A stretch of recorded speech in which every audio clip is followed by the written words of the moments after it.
My cat meowed 3 times. Meow, meow, meow. The bat in the kitchen flapped its wings 4 times. My sock puppet says it is time. It is gone. Toss in some ink from the printer. Heat it up in the microwave. Double, double, toil and trouble. Fire, burn, and microwave bubble. Toss in a paper clip, add some staples, an ink pen, a piece of tape. The microwave will zap the potion and make it evil.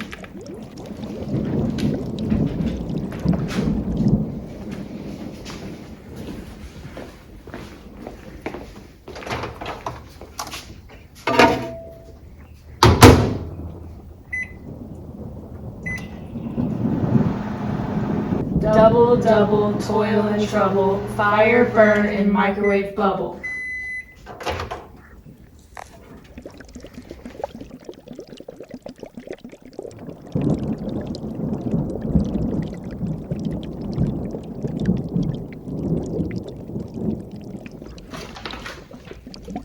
Toss in a flash drive, some M&Ms for my desk, some correction fluid, a pencil, a pack of sticky quips, and some Jell-O. Double, double, toil and trouble. Fire, burn, and microwave bubble. Toss in a soda from the break room to cool it. The potion is ready. Great job! You all will receive a large Christmas bonus for your hard labor. Now dance around the table to enchant what is in the bowl. My thumbs are tingly. Something wicked is here. What are you doing, you evil hags? A horrific deed.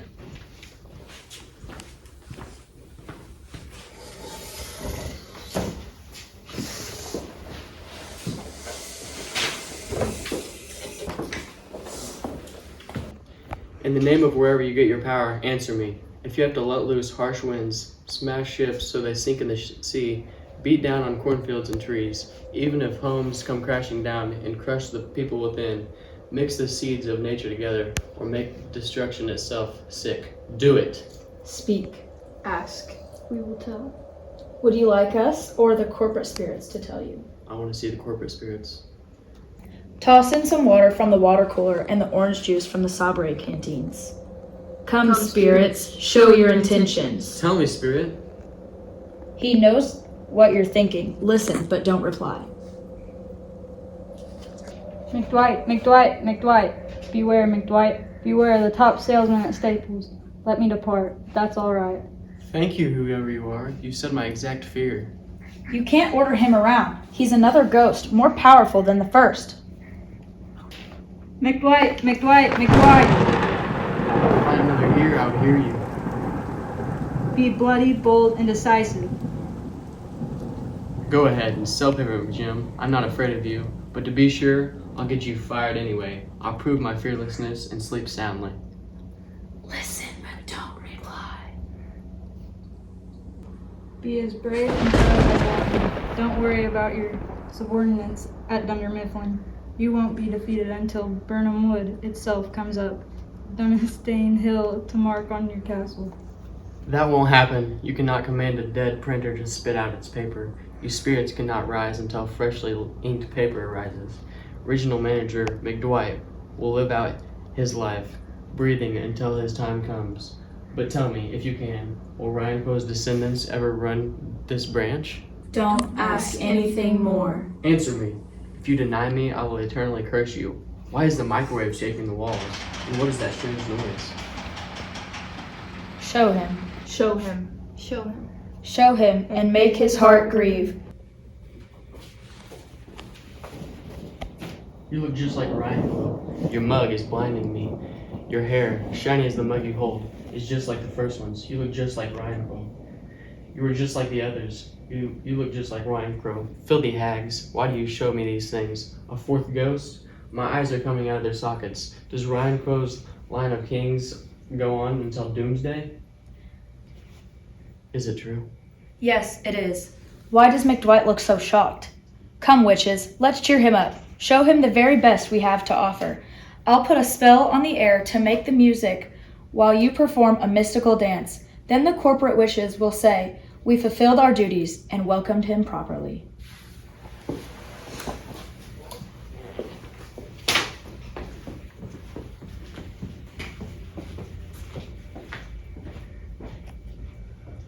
Intentions are formed quickly, but only carried out if the actions occur just as quickly. From now on, the first thing that pops into my mind will be what I do. I'll start now by crowning my thoughts with action. Quickly said and quickly done. I'll go to McJim's office unannounced and seize it. Have his wife, children, and anyone else who is unfortunate enough to be related to him fired. I won't brag, I'll just do it before my determination fades. But no more strange visions. Where are the receptionists? Bring them to me.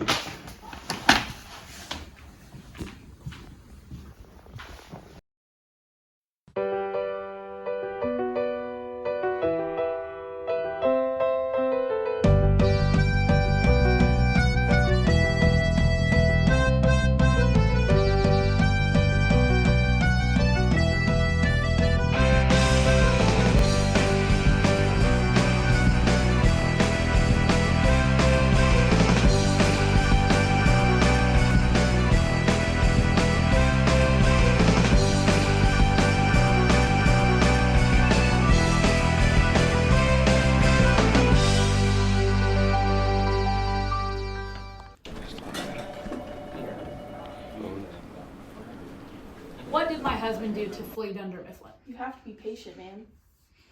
He was not patient at all. His running is crazy. If our actions are true, our fears can make us look like traitors. You don't know if he ran because of his fear or because of his awareness.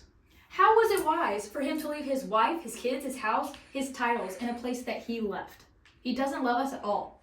He doesn't have the natural feelings a father or husband usually does. Under attack, even the fragile wren, the smallest of birds, will fight an owl to protect her young. So McJim, running away, shows that he is afraid rather than loving towards us, and since running away goes against all reason, he isn't wise either. My dearest boss, please control yourself. Your husband is a wise and noble man, and he understands the current political unrest. I refuse to say anything more about this, but it is bad when people are called traitors and they don't even know why. When we choose to believe rumors out of fear, we don't even know what we're afraid of. Doing that is like floating in a wild and violent ocean, being tossed in every which way and getting nowhere. Now I need to leave, but I'll be back soon. Don't worry, because when things are at their worst, they eventually end, or at least return to how they were before. Blessings to you, and be good, my boss. My son has a dad, and yet he has no dad. If I stay any longer, I'll shame myself and embarrass you by crying. I need to leave now. Little sir, your father's fled. What will you do and how will you live? I'll live as birds do, Mother. What, you'll eat worms and flies? You wouldn't know to be wary of any traps set out by hunters. Mother, why should I be afraid of them? Hunters do not try to catch a bird like me. It doesn't matter what you say anyway. My father hasn't fled. Yes, he has. What will you do for a father? No, what will you do for a husband? Well, I can buy myself 20 husbands anywhere. You'd only be buying to sell them. You speak with all the wit you have, and yet your wit is childish. Was my father a traitor, Mother? He was. What is a traitor? A traitor is someone who lies and breaks promises. Then is everyone who does that a traitor? Yes, everyone who is a traitor must be fired. So they should all be fired. Every one of them. Who will fire them? The truthful men fire them. The liars are fools. Then because there are enough liars in the world to fire all honest men. You silly little monkey. What will you do without a father? If you were not fired, you would be crying over it. So because you aren't crying, I will likely have a father soon. You poor babbler, how you are talking. Bless you, upright woman. You don't know me, but I know you and your high social ranking. I believe something dangerous is coming towards you. Listen to this humble receptionist's advice and get out of here. Leave with your son. I'm sorry I'm scaring you, but the cruelty will come to be much worse than my honesty. Heaven help you, I don't dare stay here anymore. Where should I go? I haven't done anything wrong. I now remember that I am in the earthly world where doing evil things gets praised, and doing good is thought to be a mistake. Why do I use that womanly defense phrase, I have done no harm? Why do you look so angry? Where's your husband? I hope he's nowhere that disgusting man like you can find him. He's a traitor. You're lying, you stupid villain. What's that, you egg? Young son of a traitor? You're fired. He's firing, Mother! Run away, please! He's fired! He's fired!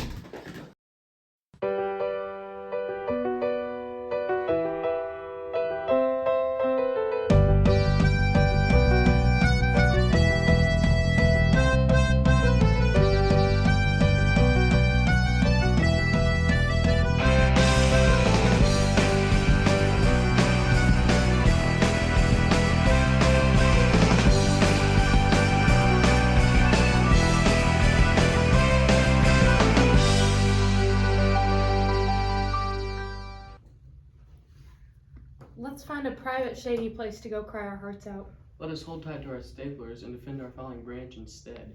Each morning new widows howl and new orphans cry.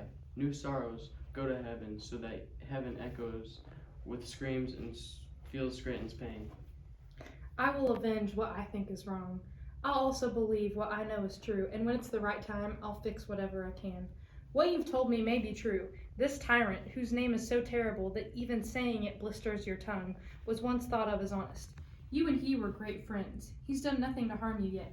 I'm not experienced, but you could get on McDwight's good side by betraying me, and then offer up to him like an innocent lamb to an angry God. I'm not a traitor.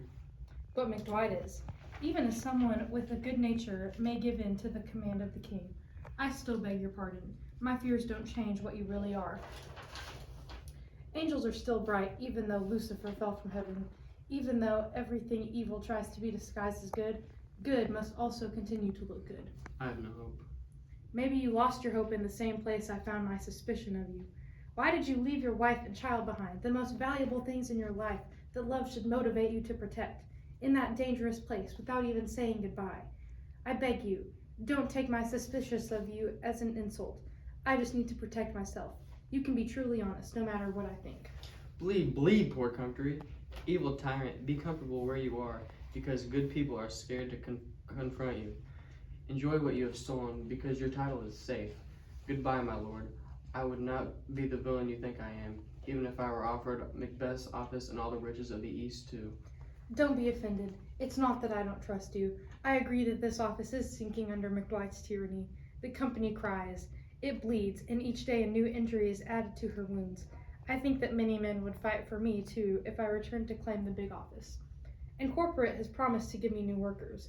But for all of this, when I have McDwight fired, my poor office will be in even worse shape than before. It will suffer more, and in more ways, under the next boss. Who would that be? It's myself, I mean. I know I have so many evil qualities that when exposed will make McDwight seem innocent, and the company will think of him as a sweet lamb in comparison to my wicked self. There's no devil in all of hell as terrible as McDwight. I admit that he is violent, lecherous, greedy, deceitful, hot-headed, malicious, and guilty of every sin there is, but there is no end to my sin. My desire would overwhelm anything and anyone who oppose me. It's better that McDwight rule rather than me. Extreme sin can overwhelm a man. It has caused many bosses and happy offices to stumble. But don't be afraid to take your office. You can satisfy your pleasures in private while still appearing fine in public. You can hide the truth. The company has plenty of willing secretaries. It's not possible that your sin is so great that you would go through all of the women willing to sleep with the boss. In addition to this sin, I'm also very greedy. If I were the boss, I'd take the good people's lunch, steal one person's bonus, and take the other's office. And the more I took, the hungrier I would be to steal more, until I'd create arguments with my good people so that I could take their money. This greed you are talking about is even worse than sin, because it will not pass you as you leave your youth. It has also led to the firing of many bosses, but don't be scared. The company is rich enough that you'll be satisfied simply by your own income. The bad qualities are bearable when you weigh them against your good qualities. But I don't have any good qualities. I don't have any of the qualities that are necessary to be a boss, such as justice, truthfulness, moderation, consistency, generosity, perseverance, mercy, humility, devotion, patience, courage, and bravery. Instead, I am full of every sin, and each in a variety of ways. No, if I had power, I would take the sweet milk of peace, pour it into hell. I would destroy all peace on earth. Oh, Scranton, oh, Scranton. If someone like me is fit to rule, tell me. I am exactly as I have described myself. Fit to rule, not even fit to live. Oh, miserable company. Led by a murderer who should not be ruling. When will you possibly have peaceful days if the heir to the throne calls himself a cursed man and a disgrace to the loyal family? Your boss, Michael, was a very good boss. Your mother was on her knees praying more than she was standing up and living a religious life. Goodbye. The evils that you accuse yourself of have driven me from this company forever. Oh, my heart, your hope is here. Jim, this outburst is only a product of intelligence, and it has removed the doubts I have about you, proving your honor and truthfulness to me. The terrible McDwight has tried many plans to lure me into his power, so I have to be careful and not quick to trust anyone. But may God show you my truthfulness to you now. I will let you guide me, and I take back all of the bad things I said about myself. All of the bad things I said about myself are not true. I barely even care about my own possessions, let alone anyone else's. I have never broken a promise and would not betray the devil. I love truth as much as I love life. Those lies I told about myself are the first lies I have ever told. The true me is ready to serve you and our poor country. In fact, before you got here, old Seward, with 10 battle-ready workers, was leaving for Scranton. Now, we'll fight McDwight as a team, and the chances we have for winning are as good as the reasons motivating us to do so. Why aren't you speaking? It's hard to understand a very sudden change in your story. Well, we'll talk about it more soon. Is David Wallace coming? Yes, sir. A miserable group of unemployed people wait for him to hire them. Their illness cannot be healed with medicine, but when David hires them, because of the power given to him from heaven, they are healed. Thank you, Toby. What disease is he talking about? It is called the evil, and I've seen David Wallace perform in an incredible many times during my stay in corporate. Only he knows how he prays to heaven for these gifts. He cures people with this disease, all swollen and ulcerous, hard to look at, and beyond the help of surgery, by placing a gold coin around their necks and saying holy prayers over them. And it's said that he will pass on those healing powers to his children. In addition to this power, he also has the gift of prophecy, as well as many other abilities that prove he is full of God's grace. Look, who's that?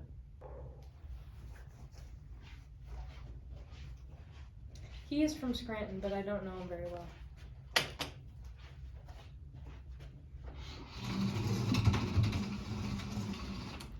My friend, welcome. Oh, I know him now. May God remove the wall that separates me from my department. Amen, sir. Are things the same here? This poor office, almost afraid to look at her own walls. And she's no longer our mother, but our grave, where only the naive smile. She is slowly tearing herself apart, but no one notices. Sorrow and sadness are an everyday emotion, and when you get called to the big office, no one knows who'll be next. Good men and women are fired before their shirts become wrinkled, fired before they even have a chance to quit. Your words are too accurate and all true. What are the problems we have here? Bringing news even an hour after it happens can be scolded for being out of date. Every minute more terrible news arises. How's the wife? She's good. What about my kids? Well, too. The boss hasn't caused them harm or distress? No, they were peaceful when I left them. Don't be short-minded. What's going on? When I left to bring you news, the news that weighs heavy on my heart, I heard a rumor that others in the office were rebelling. This was confirmed shortly after when I saw a group in the conference room. Now is the time to help us. Your presence with us would inspire men and women to join our cause. Brighten up. That is where we are going. Corporate has sent us forward to meet 10 other workers. There is no one better in the whole world.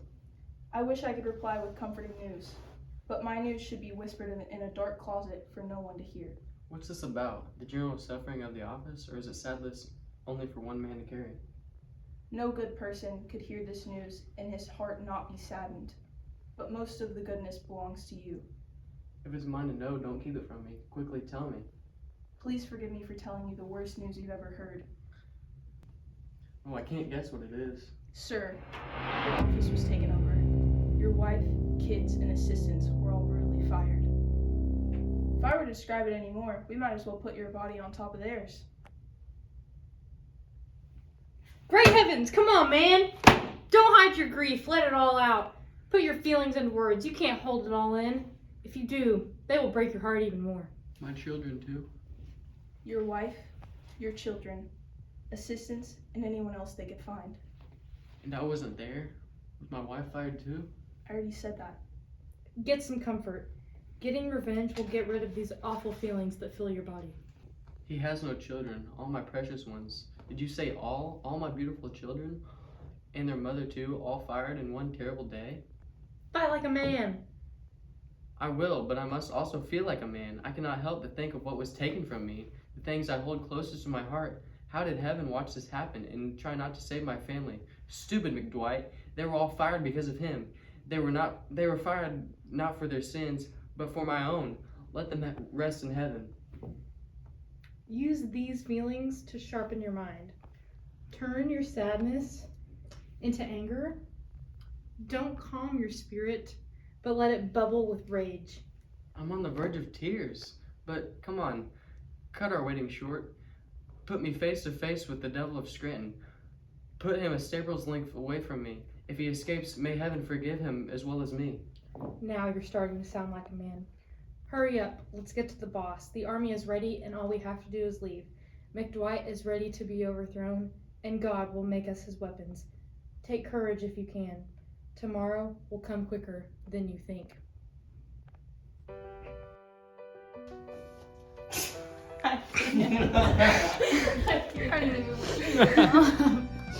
That disgusting man like you can find him. He's a traitor. You're lying, you stupid villain. What's that you mean? Wouldn't know to be wary of any trap set up in his.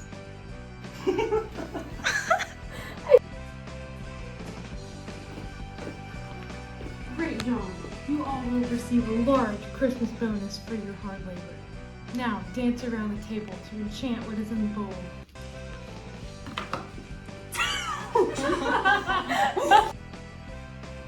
Why you? I'm gonna just start this. She can't see. The bat in the kitchen flapped its wings 4 times.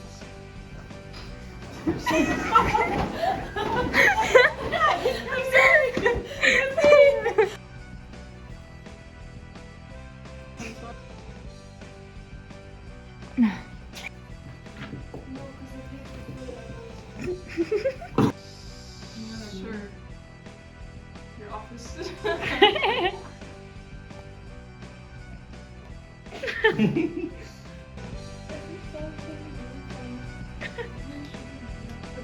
hope he's nowhere that disgusting man like you can find him.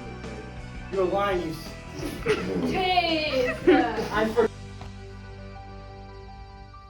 Let's find a private, shady place to go cry our hearts. Okay, cut.